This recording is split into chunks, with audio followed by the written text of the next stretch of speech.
राहुल गांधी की सदस्यता खत्म करने के बाद पूरे देश में विरोध प्रदर्शन जारी है। इसी कड़ी में एनएसयूआई रीवा ने जल सत्याग्रह कर विरोध प्रदर्शन किया है। सत्याग्रह करने पहुंचे एनएसयूआई के पदाधिकारियों ने कहा कि राहुल गांधी की जिस तरह से सदस्यता रद्द की गई है वो तानाशाही है। राहुल गांधी के द्वारा कोई भी ऐसे शब्दों का प्रयोग नहीं किया गया जिससे कि सदस्यता समाप्त कर दी जाए। मांग की जा रही कि उनकी सदस्यता बहाल की जाए। क्या देश का धन लूट कर भागने वालों को चोर नहीं कहा जा सकता? आइए दिखाते हैं जल सत्याग्रह और सुनाते हैं पदाधिकारियों ने क्या कहा।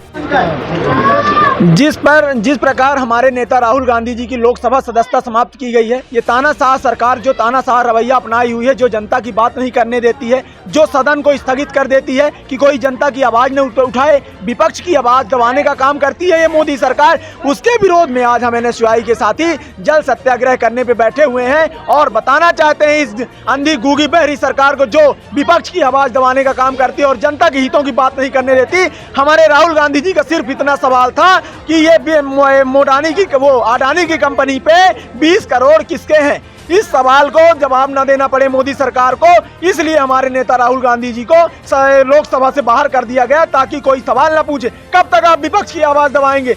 हमें डर सता रहा है कि लोकतंत्र खतरे में है, हमारा लोकतंत्र खतरे में है, जिससे हम भी अपनी आवाज नहीं उठा पाएंगे। हमें यह भी डर है कि कहीं कल छात्रों की आवाज उठाएंगे तो हमें भी दबाने का प्रयास किया जाएगा।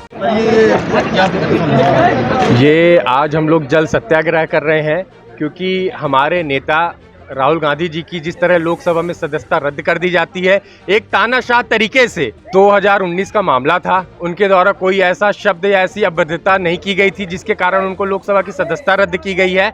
इसलिए हम यहाँ गांधीवादी तरीके से जल सत्याग्रह कर रहे हैं हमारे एनएसयूआई के साथियों के साथ। हम लोगों की मांगे हैं कि राहुल गांधी जी की सदस्यता बहाल की जाए, उन्हें फिर से संसद में बैठने का वो दिया जाए। क्या किसानों की बात करना, क्या युवाओं की बात करना, क्या जो देश के भगौड़े हैं, जो देश की जनता का पैसा लूट के, हम युवाओं का पैसा लूट के भागे हैं, उनको चोर बोलना गलत है? क्या उनको चोर बोलना गलत है? जिस तरह मोदी सरकार तानाशाह तरीके से राहुल गांधी जी की सदस्यता निरस्त करने के बाद उन्हें बंगला खाली करने का नोटिस देती है, ये लोकतंत्र की हत्या है। इसका हम पूरे जोर से विरोध करते हैं और हम सब देश के युवा चुप बैठने वालों में से नहीं हैं। अगर हमारे नेता राहुल गांधी जी की सदस्यता बहाल नहीं होती है तो आने वाले समय में हम जेल भरो आंदोलन करेंगे और ज़रूरत पड़ने पे जो भी हमारे उसमें हम वो आंदोलन करके राहुल गांधी जी की सदस्यता बहाल कराएंगे। ये हम लोग 11 बजे से बैठे हुए हैं और अभी 1-2 घंटे और चले गए। रवि सुमित सिंह, एनएसयूआई जिला उपाध्यक्ष।